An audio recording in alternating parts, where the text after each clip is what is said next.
అంగందరికీ నమస్కారం. బంగాగున్నారా? Welcome to అంగవర్ ఛానల్. ఆగండి. బూతులు తిడుతున్నానని స్కిప్ చేసి వెళ్ళిపోతున్నారా ఏంటి? మామూలుగానే చూడరు మీరు. బూతులు తిడితే ఇంకేం చూస్తారు చెప్పండి? ఏం లేదండి.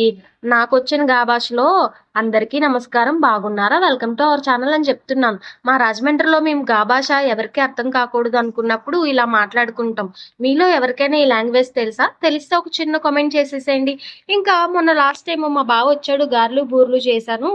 బూరెలు వీడియో నెక్స్ట్ వీడియోలో అప్లోడ్ చేస్తానన్నాను కదా, అది ఇప్పటికి కుదిరిందండి. సో మన శీతాకాలం సమావేశాలు జరిగినప్పుడు మన బూరెల టాపిక్ కూడా వచ్చిందంట. డిప్యూటీ సీఎం గారు రెసిపీ చెప్పమని అడిగారంట. మరి అంత పెద్ద మనిషి అడిగినప్పుడు మనం చూపించకపోతే ఎలా చెప్పండి? సో అక్క, రోజు రోజుకి నీ మాటలు భూమండలాన్ని దాటి చంద్రమండలానికి వెళ్ళిపోతున్నాయి, కూసింత జాగ్రత్తగా ఉండు. అసలే పవన్ కళ్యాణ్ గారు అంటే ఒక రేంజ్ లో ఉంటది. అయ్యో, నేను ఆయన్నేం అనట్లేదండి. ఏదో నాలో ఉన్న కసంత కళా పోషణాన్ని బయటకు తీసి మీరు నవ్వుకుంటారని, మీ స్ట్రెస్ తగ్గిద్దామని మాట్లాడుతున్నాను అంతే. సర్లేండి, వీడియోలోకి వెళ్ళిపోదాం. సో గారెలు వేగా మిగిలిన మినప్పిండిలో వరిపిండి, బెల్లం, పాలు వేసుకొని బూరెల పిండిలా కలుపుకొని వేడివేడి ఆయిల్లో బూరెలా వేసుకుంటే సూపర్ ఉంటది.